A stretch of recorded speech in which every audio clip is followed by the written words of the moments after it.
নতুন করে আবারও বিতর্কে জড়িয়েছে সারেগামাপা খ্যাত কণ্ঠশিল্পী মাইনুল আহসান নোবেলের নাম। ধর্ষণ সহ একাধিক অভিযোগে তার বিরুদ্ধে করা মামলার শুনানি শেষে তরুণ এই গায়কের বিরুদ্ধে গ্রেফতারি পরোয়ানা জারি করেছেন আদালত। নোবেল আমার সাথে শারীরিক সম্পর্ক করার জন্য আমাকে প্রচন্ড জোর জবরদস্তি করে। যখন আমি এই সম্পর্ক যখন আমি বলি যে আমি করবো না, তোমার সাথে হচ্ছে যে আমার তো বিয়ে হয়নি, আর বিয়ে ছাড়া এগুলো তো হচ্ছে যে খারাপ, এগুলো করা যাবে না, এটা শরীয়ত মোতাবেক তো হচ্ছে যে পাপ। আমি তার সাথে সংসার করেছি, সে খুব ভালো একজন মানুষ ছিল এবং কোনো একটা কারণে কোনো একটা চক্রের মধ্যে সে পড়ে সে নেশাটা শুরু করে এবং নেশাটা শুরু করার পরে সে প্রচন্ড পরিমাণে মাদকাসক্ত হয়ে যায়। নতুন করে আবারও বিতর্কে জড়িয়েছেন জনপ্রিয় কণ্ঠশিল্পী নোবেল। নারী কাণ্ডে এবার আবারও তাকে গ্রেফতার করেছে আইনশৃঙ্খলা বাহিনী। বিছানায় না যেতে চাইলেও জোর করে বিছানায় নিতে চাইল নোবেল। এই ঘটনায় নতুন করে নানা প্রশ্ন ও আলোচনা শুরু হয়েছে ভক্ত ও সাধারণ মানুষের মধ্যে। নোবেলের বিরুদ্ধে আনা অভিযোগ কতটা গুরুতর, আদালতে তিনি কি বক্তব্য দিয়েছেন এবং পুরো ঘটনার নেপথ্যে আসলে কি, সব বিস্তারিত তুলে ধরা হয়েছে আমাদের আজকের প্রতিবেদনে। পুরো ঘটনা জানতে সম্পূর্ণ ভিডিওটি শেষ পর্যন্ত দেখুন। নোবেল আমার সাথে শারীরিক সম্পর্ক করার জন্য আমাকে প্রচন্ড জোর জবরদস্তি করে। যখন আমি এই সম্পর্ক যখন আমি বলি যে আমি করবো না, তোমার সাথে হচ্ছে যে আমার তো বিয়ে হয়নি, আর বিয়ে ছাড়া এগুলো তো হচ্ছে যে খারাপ, এগুলো করা যাবে না, এটা শরীয়ত মোতাবেক তো হচ্ছে যে পাপ। ও বলে আমাকে একটু একটু পাপ করলে কিছু হয় না, এই পাপ তো কেউ দেখবে না, তুমি আমি জানবো, আল্লাহর কাছে আমরা তওবা করে মাপ চেয়ে নিব নামাজ পড়ে। এদিকে কণ্ঠশিল্পী নোবেল ভুক্তভোগী তরুণীকে বিয়ের কথা বলে একাধিকবার শারীরিক সম্পর্ক চেষ্টা করে। সেই সাথে ভুক্তভোগী তরুণী বিছানায় যেতে না চাইলে তাকে মেরে ফেলারও হুমকি দিয়েছেন কণ্ঠশিল্পী নোবেল। সূত্র জানিয়েছে, বিয়ের প্রলোভন দেখিয়ে ও প্রেমের সম্পর্ক গড়ে তুলে ১৩ লাখ টাকা আত্মসাতের মামলায় সারেগামাপা খ্যাত গায়ক মাইনুল আহসান নোবেল সহ ৫ জনের বিরুদ্ধে গ্রেপ্তারি পরোয়ানা জারি করেছেন আদালত। সোমবার ২ ফেব্রুয়ারি ঢাকার metropolitan magistrate Raju Ahmed PBI এর পুলিশ ব্যুরো অফ ইনভেস্টিগেশন প্রতিবেদন আমলে নিয়ে এই আদেশ দেন আদালত। আদালতের পরোয়ানাভুক্ত আসামিরা হলেন গায়ক মাইনুল আহসান নোবেল, তার মা নাজমা হোসেন, স্ত্রী ইসরাত জাহান প্রিয়া, নোবেলের পরিচিত ছোট ভাই মাসুদ রানা এবং তার সহকারী মুনিম শাহ সৌমিক। বাদীপক্ষের আইনজীবী সাজিদুল ইসলাম জানান, নোবেল মামলার বাদী আনান মিয়া শবনম রোজের সঙ্গে প্রেমের সম্পর্ক গড়ে তোলেন এই নোবেল এবং বিয়ের প্রলোভন দেখিয়ে বিভিন্ন সময় টাকা হাতিয়ে নেন কণ্ঠশিল্পী নোবেল। ২০২৩ সালের ২৫ আগস্ট থেকে ২০২৪ সালের জুন মাস পর্যন্ত ধাপে ধাপে নোবেল মোট ১৩,১৮,৫৪০ টাকা নিয়ে তা আত্মসাৎ করেন বলে সেই মামলায় অভিযোগ করা হয়েছে বলে সূত্র ধরে জানা গিয়েছে। তিনি আরও জানান, গত বছরের ১৩ আগস্ট ভুক্তভোগী রোজ সাহসী হয়ে আদালতে এই মামলা দায়ের করেন। আদালত বিষয়টি তদন্তের জন্য পিবিআইকে নির্দেশ দেন। দীর্ঘ তদন্ত শেষে পিবিআই গত ৭ জানুয়ারি আদালতে অভিযোগের সত্যতা পাওয়ার মর্মে প্রতিবেদন দাখিল করে। সেখান থেকেই এই কণ্ঠশিল্পী নোবেলের আসল চেহারা ফাঁস হতে থাকে সোশ্যাল মিডিয়ায়। এর আগেও কিন্তু নেশা ও মেইলি বিষয়ে গ্রেপ্তার হয়েছিলেন এই কণ্ঠশিল্পী। গত সোমবার মামলার প্রতিবেদন গ্রহণ করার জন্য দিন ধার্য ছিল। পিবিআই এর প্রতিবেদনে আসামিদের বিরুদ্ধে অর্থ আত্মসাৎ ও প্রতারণার প্রাথমিক সত্যতা পাওয়ায় বাদীপক্ষ গ্রেপ্তারি পরোয়ানা জারির আবেদন করেন।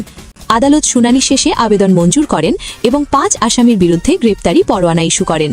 এর মধ্যে যে কোনো সময় গ্রেপ্তার হতে পারে এই কণ্ঠশিল্পী নোবেল। উচ্চ আদালতে তো আসলে যাওয়ার প্রয়োজন নাই। এখানে আমরা চাইলে আজকেই একটা নার্জি পিটিশন দিতে পারতাম। আমরা একটা নার্জি পিটিশন দিয়ে চাইলে পুনর্তদন্তের একটা আবেদন দিতাম, হয়তো বা মামলাটা সিআইডিতে যাইতো বা অন্য কোনো তদন্তকারী কর্মকর্তার কাছে এটা আবার নতুন পুনরায় তদন্তের জন্য দিত। কিন্তু আমরা এখন চিন্তা করে দেখছি যে যেহেতু ফোনটা আরও ১.৫ বছর আগের ফোন, এই ফোনটা সে কি তার কাছে এখনো আছে কিনা এই ব্যাপারে তদন্তকারী কর্মকর্তা কোনো উল্লেখ করেন নাই। এছাড়াও আরেকটা বিষয়, এখন সে যদি সেই ভিডিও ক্লিপ ছবি তার অন্য কোনো ডিভাইসে সে যদি সংরক্ষিত করে সে যদি ওই ফোনে দেখায় যে নাই, তাহলে তো আমরা এটা প্রমাণ করতে পারবো না আসলে। তো আমাদের কাছে মনে হয়েছে যে আপাতত যেহেতু তার বিরুদ্ধে ৪০৬, ৪২০, ৪১৭তেই তার বিরুদ্ধে সত্যতা পাওয়া গেছে, এটা নিয়ে আমরা প্রসিড করতে চেয়েছি। আর হ্যাঁ, একটা বিষয়ে বলে রাখবো, সেটা হচ্ছে যেহেতু আমার ক্লায়েন্টকে ব্ল্যাকমেইল করা হয়েছে, বলা হয়েছে যে যদি তুমি টাকা আবার ফেরত চাও বা আবারও বিয়ের কথা বলো, তাহলে আমরা এই ছবি ভিডিও সোশ্যাল মিডিয়াতে ছেড়ে দিব বা পাবলিশ করে দিব। এই হুমকি যেহেতু দেওয়া হয়েছে, এখন যদি পরবর্তীতে আমার ক্লায়েন্টের কোনো ধরনের কোনো ছবি বা ভিডিও কোথাও যদি ছড়িয়ে পড়ে, স্বাভাবিকভাবেই দোষটা রেসপন্সিবল কে হবে? রেসপন্সিবল হবে আসামি নোবেল এবং তার পরিবার, কারণ তারাই আমাদেরকে অলরেডি থ্রেট দিয়েছে। এই বিষয়ে আমরা কিন্তু মামলা করেছি। তো আমরা মামলাটা ফাইলিং করেছিলাম বিগত 13/8/2025 তারিখে। তখন আমরা আসামি নোবেলের বিরুদ্ধে মামলাটি করেছিলাম ৪০৬, ৪২০, ৪১৭, ৫০৬ এবং ১০৯ ধারায়, যেহেতু আরও সহযোগী আসামি আছেন। তো এর সঙ্গে আরও দুইটি সেকশন ছিল, পর্নোগ্রাফি অ্যাক্টের 8-1 এবং 8-2। তো মামলার বিষয়বস্তু, আচ্ছা মামলার প্রসিডিংটা আগে বলি। তো সেদিন মামলা করার পর বিজ্ঞ আদালত সন্তুষ্ট হয়ে আসামির এই বিষয়টা, মামলার বিষয়টা নিয়ে তদন্ত করার জন্য পিবিআইকে নির্দেশ প্রদান করেন। তো পিবিআইয়ে যে তদন্তকারী কর্মকর্তা ছিলেন এসআই নুরুজ্জামান, তিনি আজকে 2/2/2026 তারিখ তিনি তদন্ত প্রতিবেদন দাখিল করেছেন। সেই তদন্ত প্রতিবেদন যাচাই বাছাইয়ের সাপেক্ষে আজকে বিজ্ঞ আদালত সন্তুষ্ট হয়ে আসামির বিরুদ্ধে গ্রেফতারি পরোয়ানা ইস্যু করেছেন। তো মামলায় তদন্ত প্রতিবেদনে যে বিষয়গুলো উঠে এসেছে সেগুলো হচ্ছে 406, 420, 417 এবং 506 যে আমরা অভিযোগটা এনেছিলাম, এটাকে সত্যতা প্রমাণ পাওয়া গেছে বলে মানে তদন্ত প্রতিবেদনে উল্লেখ করেছে তদন্তকারী কর্মকর্তা। আর যে পর্নোগ্রাফি অ্যাক্টের 8-1 এবং 8-2 ধারায় যে আমরা অ্যালিগেশন এনেছিলাম, এটাতে সত্যতা পাওয়া যায়নি বলেছে। বিতর্ক আর গায়ক মাইনুল আহসান নোবেল যেন একই সূত্রে গাথা, কখনো মাদক কাণ্ডে আবার কখনো বা নারী কাণ্ডে হন খবরের শিরোনাম। তবে জাদুকরী গানের কণ্ঠ দিয়ে যিনি লাখো মানুষের মন জয় করেছেন, তার এই দশা কেন? এই প্রশ্নের উত্তরও আর খুঁজেন না কেউই। বিরক্ত তার ভক্ত, বিরক্ত ছবি জঙ্গনের মানুষরাও। সংসার শুরু করেও তা ধরে রাখতে পারেননি। নারী কেলেঙ্কারিতে নোবেলের নাম জড়িয়েছে একাধিকবার। গ্রেফতার হয়ে কারাগারে গিয়ে আদালতের নির্দেশে ফের বিয়ে করে পেয়েছিলেন মুক্তি। তবে কথায় আছে, চোর না শুনে ধর্মের কাহিনী। বারবার যেন তাই প্রমাণ করছেন এই গায়ক। সম্প্রতি জানা গেল আবারও গ্রেফতার হতে পারেন নোবেল। অর্থ আত্মসাৎ, প্রতারণা সহ একাধিক অভিযোগে দায়ের করা মামলায় তরুণ এই গায়কের বিরুদ্ধে গ্রেফতারি পরোয়ানা জারি করেছেন আদালত। মামলার শুনানি শেষে ঢাকা মেট্রোপলিটন ম্যাজিস্ট্রেট রাজু আহমেদের আদালত এই আদেশ দেন।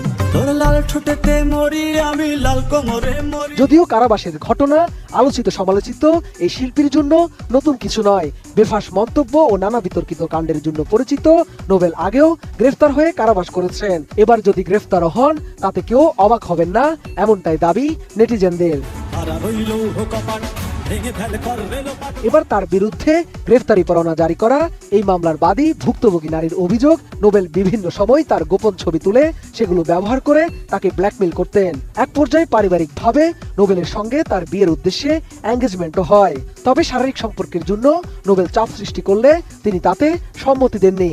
ও বলে আমাকে একটু পাপ করলে কিছু হয় না, এই পাপ তো কেউ দেখবে না, তুমি আমি জানবো, আল্লাহর কাছে আমরা তওবা করে মাপ চেয়ে দিব, নামাজ পড়ে আমাদের পাপ দেখবো, চলে গেছে। আমি বলছি না, এটা করা যাবে।